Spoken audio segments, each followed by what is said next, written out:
ਸਤਿ ਸ਼੍ਰੀ ਅਕਾਲ ਸਾਰਿਆਂ ਨੂੰ ਜੀ। ਮੈਂ ਮਨਦੀਪ ਸਿੰਘ ਬਾਬਾ ਹਜ਼ਾਰਾ ਸਿੰਘ ਕਾਲਜ ਗੁਰਦਾਸਪੁਰ ਤੋਂ। ਅੱਜ ਆਪਾਂ ਬਿਲਡਿੰਗ ਕੰਸਟਰਕਸ਼ਨ ਸਬਜੈਕਟ ਬਾਰੇ ਆਪਾਂ ਗੱਲ ਕਰਾਂਗੇ ਜੀ। ਤੇ ਇਹਦੇ ਵਿੱਚ ਆਪਾਂ ਸਭ ਤੋਂ ਪਹਿਲਾਂ ਥੋੜ੍ਹੀ ਜਿਹੀ ਇੰਟਰੋਡਕਸ਼ਨ ਲੈ ਲੈਂਦੇ ਹਾਂ। ਕਹਿੰਦਾ the development of any country depend upon the development of civilisation with the development of civilization and increase in the population it becomes the necessary to provide the protections and shelter which develop the art of the building houses। ਕਹਿੰਦਾ ਜਾਣੀ ਕਿ ਜਿਹੜੀ ਆਪਣੀ ਕਿਸੇ ਵੀ ਦੇਸ਼ ਦੇ ਵਿਕਾਸ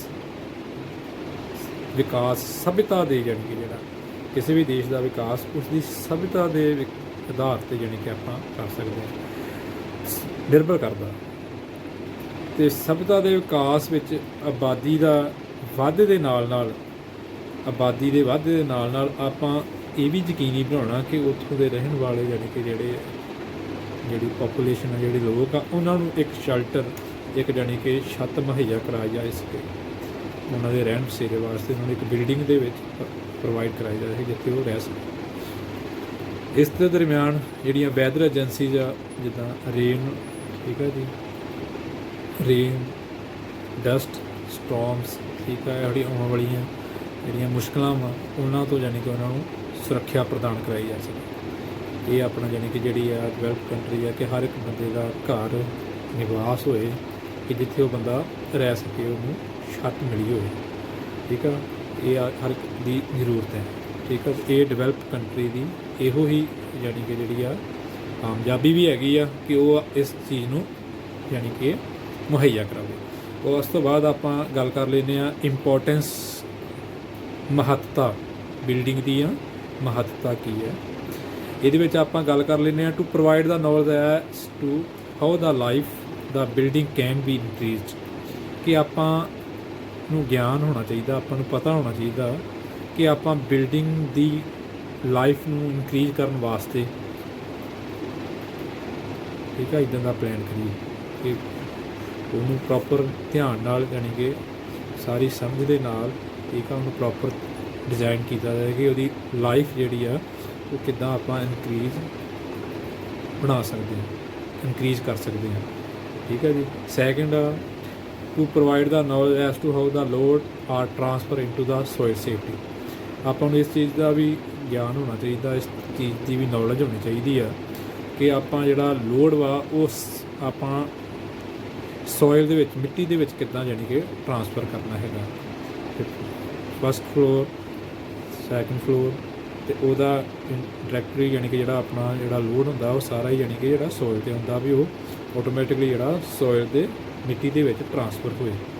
to provide the knowledge as to how the construction various element through the building should be carried out, ਕਿ ਮਿੱਟੀ ਦੀ ਇਹ ਵੀ ਆਪਾਂ ਨਾਵਲ ਪ੍ਰਦਾਨ ਕਰਨ ਲਈ ਕਿ ਇਮਾਰਤ ਦੀ ਉਸਾਰੀ ਕਿਵੇਂ ਕੀਤੀ ਹੈ। ਇਹ ਵੀ ਆਪਾਂ ਨੂੰ ਗਿਆਨ ਹੋਣਾ ਚਾਹੀਦਾ ਕਿ ਆਪਾਂ ਨੇ ਜਿਹੜੀ ਇਮਾਰਤ ਛੱਤਣੀ ਆ ਜਾਂ ਇਮਾਰਤ ਤਿਆਰ ਕਰ ਰਹੇ ਹਾਂ ਉਹਦੀ ਉਸਾਰੀ ਕਿਸ ਤਰੀਕੇ ਦੇ ਨਾਲ ਯਕੀਨੀ ਬਣਾਈ ਜਾ ਸਕੇ। Next point, to provide the knowledge as to how the planning the various part the building should be done. ਆਪਾਂ ਨੂੰ ਇਹ ਵੀ ਯਕੀਨੀ ਬਣਾਉਣਾ ਪਏਗਾ ਵੀ ਆਪਾਂ ਨੂੰ ਇਹ ਵੀ ਨੌਲੇਜ ਹੋਣੀ ਚਾਹੀਦੀ ਜੋ ਆਪਾਂ ਪਲੈਨਿੰਗ ਦੇ ਵਿੱਚ ਕੀਤਾ ਵਾ, ਜੋ ਆਪਾਂ ਜਾਣੀ ਕਿ ਆਰਕੀਟੈਕਟ ਦੇ ਜਾਣੀ ਕਿ ਅਕੋਰਡਿੰਗ ਬਣਾਉਂਦੇ ਹੈਗੇ, ਠੀਕ ਆ, ਜੋ ਆਪਣਾ ਮੈਪ ਹੁੰਦਾ, ਠੀਕ ਆ, ਜੋ ਉਹਦੇ ਅਕੋਰਡਿੰਗ ਆਪਾਂ ਜਾਣੀ ਕਿ ਹਰ ਇੱਕ ਜਾਣੀ ਕਿ ਜਿਹੜਾ ਪਾਰਟ ਆਫ ਬਿਲਡਿੰਗ ਆ ਸ਼ੁੱਡ ਬੀ ਜਿਹੜਾ ਉਹਨੂੰ ਆਪਾਂ ਚੰਗੀ ਤਰੀਕੇ ਨਾਲ ਉਹਨੂੰ ਬਣਾ ਕੇ ਸਮਾਪਤ ਕਰ ਸਕੀਏ। To provide the knowledge of construction machinery helpful in the construction. ਇਸ ਦੇ ਨਾਲ ਹੀ ਆਪਾਂ ਨੂੰ ਇਹ ਵੀ ਧਿਆਨ ਦੇ ਵਿੱਚ ਰੱਖਣਾ ਪਏਗਾ, ਨੌਲੇਜ ਹੋਣੀ ਚਾਹੀਦੀ ਆ ਕਿ ਜਿਹੜੀ ਕੰਸਟਰਕਸ਼ਨ ਕਰਨ ਵਾਸਤੇ ਜਿਹੜੀ ਆਪਣੀ ਮਸ਼ੀਨਰੀ ਆ, ਠੀਕ ਹੈ ਜੀ, ਕੰਸਟਰਕਸ਼ਨ ਮਸ਼ੀਨਰੀ ਆ, ਉਹਦਾ ਵੀ ਆਪਾਂ ਨੂੰ ਗਿਆਨ ਹੋਵੇ ਜਿਹੜੀ ਕਿ ਆਪਾਂ ਨੂੰ ਕੰਸਟਰਕਸ਼ਨ ਕਰਨ ਵੇਲੇ ਹੈਲਪ ਕਰੇਗੀ। To provide the knowledge as to how the repairing work is respected to building should be done, ਕਿਸੇ ਵੀ ਇਮਾਰਤ ਦੇ ਮੁਰੰਮਤ ਦਾ ਕੰਮ ਕਿਵੇਂ ਕੀਤਾ ਜਾ ਸਕੇ, ਇਸ ਬਾਰੇ ਵੀ ਆਪਾਂ ਨੂੰ ਜਿਹੜਾ ਗਿਆਨ ਹੋਣਾ ਬੜਾ ਜ਼ਰੂਰੀ ਹੈ। ਕਿਸੇ ਵੀ ਇਮਾਰਤ ਦਾ ਪ੍ਰੋਪਰ ਵਰਕ ਆਪਾਂ ਕਿੱਦਾਂ ਕਰ ਸਕੀਏ, ਇਹਦਾ ਗਿਆਨ ਹੋਣਾ ਆਪਾਂ ਨੂੰ ਬਹੁਤ ਹੀ ਜ਼ਿਆਦਾ ਜਿਹੜਾ ਲਾਜ਼ਮੀ ਹੈ। ਅੱਗੇ ਆਪਾਂ ਚੱਲਦੇ ਹੈਗੇ ਹਾਂ ਜੀ ਕਲਾਸੀਫਿਕੇਸ਼ਨਸ। ਅਗਲਾ ਨੈਕਸਟ ਆਪਣਾ ਟੌਪਿਕ ਹੈਗਾ ਜੀ ਬਿਲਡਿੰਗ ਬਿਲਡਿੰਗ ਬਾਰੇ ਆਪਾਂ ਗੱਲ ਕਰਦੇ ਹਾਂ ਕਿ ਬਿਲਡਿੰਗ ਦੀ ਡੈਫੀਨੇਸ਼ਨਸ ਆਪਾਂ ਕਹਿ ਲਈਏ। ਬਿਲਡਿੰਗ ਦੀ ਡੈਫੀਨੇਸ਼ਨਸ ਇਹ permanent shelter constructed residential office entertainment commercial और other purpose is called building. ਆਪਾਂ ਸੌਖੇ ਤਰੀਕੇ ਨਾਲ ਵੀ ਕੋਈ ਵੀ ਜਿਹੜੀ ਪਰਮਾਨੈਂਟ ਸ਼ੈਲਟਰ ਹੋਵੇ, ਯਾਨੀ ਕਿ ਜਿਹੜੀ ਪਰਮਾਨੈਂਟ ਜਿਹੜੇ ਤਰੀਕੇ ਦੇ ਨਾਲ ਪੱਕੀ ਛੱਤੀ ਹੋਵੇ, ਜਿਹੜੀ ਛੱਤ ਚਾਹੇ ਉਹ ਕਿਸੇ ਤਰ੍ਹਾਂ ਦੀ ਵੀ, ਚਾਹੇ ਸਿਨੇਮਾ ਹਾਲ ਹੋਏ, ਚਾਹੇ ਆਫੀਸ਼ੀਅਲ ਹੋਵੇ, ਚਾਹੇ ਕਮਰਸ਼ੀਅਲ ਹੋਵੇ, ਕੋਈ ਵੀ ਯਾਨੀ ਕਿ ਜਿਹੜੀ ਬਿਲਡਿੰਗ ਬਣੀ ਹੋਵੇ ਉਹਨੂੰ ਆਪਾਂ ਬਿਲਡਿੰਗ ਕਹਿੰਦਾ it consist of a wall, roof, door, window extra, ਯਾਨੀ ਕਿ ਜਿਹਨੂੰ ਸਾਰੇ ਕਵਰ ਕੀਤਾ ਹੁੰਦਾ ਆਪਣੀ ਸ਼ੈਲਟਰ ਦੇ ਨਾਲ ਵਾਲ, ਵਿੰਡੋ, ਰੂਫ ਤੇ ਵਿੰਡੋਜ਼ ਯਾਨੀ ਕਿ ਜਿਹੜੀਆਂ ਲੱਗੀਆਂ ਹੁੰਦੀਆਂ ਉਹ ਸਾਰੀਆਂ ਇਹਦੇ ਪਾਰਟਸ ਹੈਗੇ ਆ। ਠੀਕ ਹੈ। For providing the protection against weathering agency, ਜਿਹੜੀ ਕਿ ਸਾਰੀਆਂ ਜਿਹੜੀਆਂ ਵੈਦਰਿੰਗ ਏਜੰਸੀ ਜਾਂ such as heat, light, rainfall ਐਕਸ, ਇਹਨਾਂ ਸਾਰੀਆਂ ਤੋਂ ਆਪਾਂ ਨੂੰ ਪ੍ਰੋਟੈਕਟ ਕਰਾਉਂਦੀ ਹੈਗੀ ਆ ਇਹਦੇ ਆਪਣੇ ਯਾਨੀ ਕਿ ਬਿਲਡਿੰਗ। ਉਹ ਆਪਣੇ ਅੱਗੇ ਚੱਲਦੇ ਹਾਂ। ਅਗਲਾ ਨੈਕਸਟ ਟੌਪਿਕ ਹੈਗਾ ਆਪਣਾ function of building. Function of A building ਦੇ ਵਿੱਚ ਆਪਾਂ ਗੱਲ ਕਰਦੇ ਹੈਗੇ ਆ ਸਭ ਤੋਂ ਪਹਿਲਾਂ ਕਿ ਫੰਕਸ਼ਨ ਆਫ ਬਿਲਡਿੰਗ, ਕਿ ਬਿਲਡਿੰਗ ਦੇ ਕਾਰਜ ਕੀ ਨੇ। ਠੀਕ ਹੈ ਜੀ। ਇਸ ਦੇ ਵਿੱਚ ਸਭ ਤੋਂ ਪਹਿਲਾਂ ਆਪਾਂ ਗੱਲ ਕਰਨੇ ਆ to provide the protection from rain, sun rays, snowfall, dust storm extra, ਯਾਨੀ ਕਿ ਜਿਹੜੀ ਰੇਨ ਆਉਂਦੀ ਆ, ਜਿਹੜੀਆਂ ਆਪਣੀ ਸੂਰਜ ਦੀਆਂ ਕਿਰਨਾਂ ਆ ਰਹੀਆਂ, ਡਸਟ ਆ ਰਿਹਾ, ਠੀਕ ਆ, ਇਹਨਾਂ ਸਾਰੀਆਂ ਤੋਂ ਸਾਨੂੰ ਯਾਨੀ ਕਿ ਜੀਵਾਂ ਨੂੰ ਯਾਨੀ ਕਿ ਜਿਹੜਾ ਸੁਰੱਖਿਅਤ ਬਣਾਉਂਦੀ ਆ, ਉਸ ਤੋਂ ਬਚਾਉਂਦੀ ਆ। ਠੀਕ ਹੈ ਜੀ। To provide the protection from heat, ਜਿਹੜੀ ਸਾਹਮਣੇ ਬਹੁਤ ਜ਼ਿਆਦਾ ਯਾਨੀ ਕਿ ਟੈਂਪਰੇਚਰ ਜਿਹੜਾ ਹੋ ਜਾਂਦਾ ਬਾਹਰ ਦਾ, ਉਸ ਤੋਂ ਵੀ ਆਪਾਂ ਨੂੰ ਬਿਲਡਿੰਗ ਜਿਹੜੀ ਆ ਸੇਵ ਕਰਦੀ ਹੈਗੀ ਆ। ਟੂ ਪ੍ਰੋਵਾਈਡ ਦਾ ਸ਼ੈਲਟਰ, ਇੱਕ ਆਪਾਂ ਨੂੰ ਛੱਤ ਪ੍ਰਦਾਨ ਕਰਦੀ ਹੈਗੀ ਆ। ਠੀਕ ਆ। ਆਪਣੇ ਰਹਿਣ ਬਸੇਰੇ ਦੇ ਵਿੱਚ ਉੱਪਰ ਛੱਤ ਦਿੰਦੀ ਹੈ ਜਿਹਦੇ ਥੱਲੇ ਆਪਾਂ ਸਾਰੇ ਜੀਵ ਰਹਿ ਰਹੇ ਆ, ਸਾਰੇ ਆਪਾਂ ਨੂੰ ਪ੍ਰੋਟੈਕਸ਼ਨ ਕਰਾ ਰਹੀ ਆ।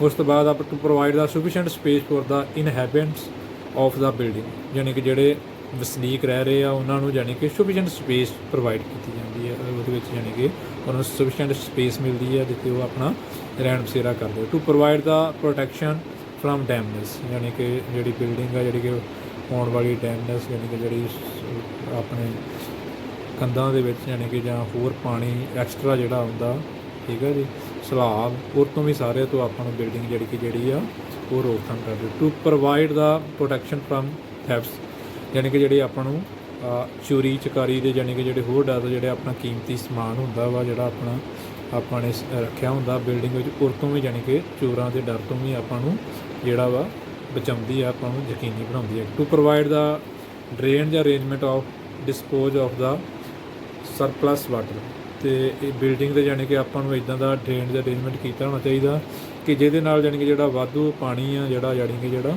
ਉਹ ਪਰ ਵਾਧੂ ਪਾਣੀ ਯਾਨੀ ਕਿ ਜਿਹੜਾ ਈਜ਼ਲੀ ਯਾਨੀ ਕਿ ਜਿਹੜਾ ਰਿਮੂਵ ਹੋ ਜਾਏ। ਠੀਕ ਹੈ। ਇਹ ਸਾਰੀਆਂ ਚੀਜ਼ਾਂ ਯਾਨੀ ਕਿ ਆਉਣ ਵਾਲੇ ਵਾਧੂ ਪਾਣੀ ਤੋਂ ਆਪਾਂ ਦਾ ਬਚਾਅ ਹੋ ਸਕੇ। ਠੀਕ ਹੈ ਜੀ। ਉਸ ਤੋਂ ਬਾਅਦ ਆਪਾਂ ਕਹਿੰਦੇ ਆ ਗੱਲ ਕਰਨੇ ਆ ਅਗਲਾ ਨੈਕਸਟ ਟੌਪਿਕ ਜੀ, requirements of A good building. Requirements of A good build, ਆਪਾਂ ਨੂੰ ਜ਼ਰੂਰਤ ਆਪਣੀ ਵਧੀਆ ਬਿਲਡਿੰਗ ਦੀਆਂ ਯਾਨੀ ਕਿ ਕੀ ਜ਼ਰੂਰਤਾਂ ਨੇ, ਕਿੱਦਾਂ ਆਪਾਂ ਉਹਨੂੰ ਕੰਸਟਰਕਟ ਕਰ ਸਕਦੇ ਹਾਂ। ਕਹਿੰਦਾ ਇਹ ਸਭ ਤੋਂ ਪਹਿਲਾਂ first the building should be planned in such a way that there is sufficient light and ventilation, ਯਾਨੀ ਕਿ ਜਿਹੜੀ ਵੀ ਆਪਣੀ ਬਿਲਡਿੰਗ ਆਪਾਂ ਕੰਸਟਰਕਟ ਕਰਦੇ ਹਾਂ ਉਹਦੇ ਵਿੱਚ ਪ੍ਰੋਪਰ ਤਰੀਕੇ ਦੇ ਨਾਲ ਲਾਈਟ ਅਤੇ ਵੈਂਟੀਲੇਸ਼ਨ ਬੜੀ ਪ੍ਰੋਪਰ ਤਰੀਕੇ ਦੇ ਨਾਲ ਹੋਣੀ ਚਾਹੀਦੀ ਹੈ। ਠੀਕ ਹੈ। ਕੋਈ ਵੀ ਜਿਹੜਾ ਘਰ ਆ ਆਪਣਾ ਖੁੱਲ੍ਹਾ ਹਵਾਦਾਰ ਅਤੇ ਉਹਦੇ 'ਚ ਲਾਈਟ ਜਿਹੜੀ ਆ ਪ੍ਰੋਪਰ ਆਉਣੀ ਚਾਹੀਦੀ ਹੈ। ਇਹ ਬਿਲਡਿੰਗ ਦੀਆਂ ਬਹੁਤ ਜ਼ਰੂਰੀ ਵਿਸ਼ੇਸ਼ਤਾਵਾਂ ਹੈਗੀਆਂ। It should be saturated at a higher level of than the surrounding area so that the rain water or wastage water may be disposed of as possible.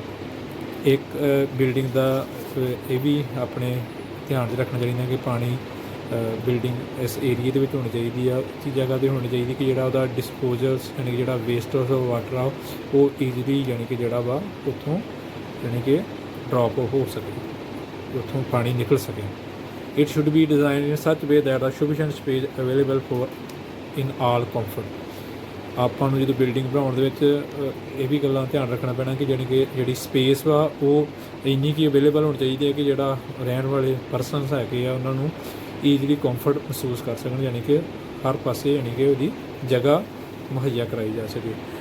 It should be provided with modern and economical fitting respect to water supply, stationery and electric supply. ਯਾਨੀ ਕਿ ਹੁਣ ਜਿੱਦਾਂ new buildings ਠੀਕ ਹੈ, ਉਹਦੇ ਵਿੱਚ water supply ਦੀ supply, electric ਜਿਹੜੇ connections ਠੀਕ ਆ, ਵਾਟਰ ਸਪਲਾਈ ਦੇ ਕਨੈਕਸ਼ਨ ਉਹ ਪ੍ਰੋਪਰ ਤਰੀਕੇ ਦੇ ਨਾਲ ਯਾਨੀ ਕਿ ਜਿਹੜੇ ਆ ਉਹ ਮੁਹੱਈਆ ਕਰਾਏ ਹੋਣ ਕਿ ਬਾਅਦ ਵਿੱਚ ਯਾਨੀ ਕਿ ਜਿਹੜੀਆਂ ਚੀਜ਼ਾਂ ਰਹਿ ਜਾਂਦੀਆਂ ਉਹਨਾਂ ਦੀ ਯਾਨੀ ਕਿ ਜਿਹੜੀ ਆ ਮੇਨਟੇਨੈਂਸ ਤੋਂ ਬਚਿਆ ਜਾ ਸਕੇ, ਜਿਹੜੀ ਟੁੱਟ ਭੱਜ ਤੋਂ ਜਿਹੜਾ ਵਾ ਉਹ ਬਚਾਇਆ ਜਾ ਸਕੇ। It should be planned in such way that the small family function can be arranged in the building itself. ਠੀਕ ਹੈ ਜੀ। It should B well oriented so that the fresh air addition in the sufficient light in the available in every room। ਇਸ ਗੱਲ ਨੂੰ ਆਪਾਂ ਯਕੀਨੀ ਬਣਾਉਣਾ ਕਿ ਜਿਹੜੀ ਲਾਈਟ ਆ ਤੇ ਜਿਹੜੀ ਫਰੈਸ਼ ਏਅਰ ਵਾ ਉਹ ਜਾਣੀ ਕਿ ਜਿਹੜੀ ਆਪਣੇ ਜਾਣੀ ਕਿ ਹਰ ਇੱਕ ਰੂਮ ਨੂੰ ਜਿਹੜੀ ਪ੍ਰੋਵਾਈਡ ਹੋ ਸਕੇ। It should be planned in such way that the sufficient privacy maintain from the inside the as well outside.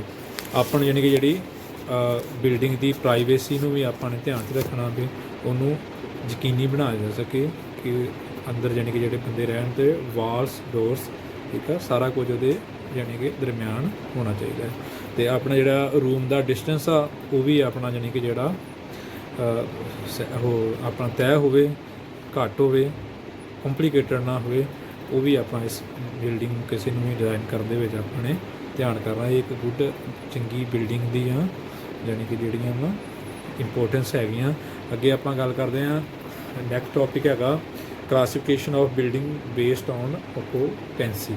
ਇਹ ਆਪਾਂ ਨੂੰ ਯਾਨੀ ਕਿ ਵਰਗੀਕਰਨ ਕਿੱਦਾਂ ਯਾਨੀ ਕਿ ਆਪਾਂ ਜਿਹੜੀ ਬਿਲਡਿੰਗ ਬਣਾਉਣੀ ਆ ਉਹਨੂੰ ਬੇਸਡ ਔਨ ਦਾ ਕਿਸ ਕਿੱਤੇ ਵਾਸਤੇ ਆਪਾਂ ਯੂਜ਼ ਕਰ ਰਹੇ ਹਾਂ, ਉਹਦਾ ਵਰਗੀਕਰਨ ਕਿਸ ਚੀਜ਼ ਦਾ ਕਿਸ ਤਰ੍ਹਾਂ ਦੀ ਜਿੱਦਾਂ ਬਿਲਡਿੰਗ 'ਤੇ ਇੱਕ ਆ ਜਾਂਦੀ ਹੈ ਉਹਦੇ ਅਕੋਰਡਿੰਗ ਅੱਗੇ ਆਪਾਂ ਉਸ ਨੂੰ ਕਿਸੇ ਸਕੂਲ 'ਚ ਯੂਜ਼ ਕਰਨੇ ਆ, ਕਿਸੇ ਨੂੰ ਆਫਿਸ ਯੂਜ਼ ਕਰਨੇ ਆ, ਕਿਸੇ ਨੂੰ ਹੌਸਪੀਟਲ ਦੇ ਵਿੱਚ ਯੂਜ਼ ਕਰ ਰਹੇ ਹਾਂ, ਕਿਸੇ ਨੂੰ ਕਮਰਸ਼ੀਅਲ ਹੋਰ ਕਿਸੇ ਕੰਮ ਵਾਸਤੇ ਆਪਾਂ ਯੂਜ਼ ਕਰਨੇ ਆ।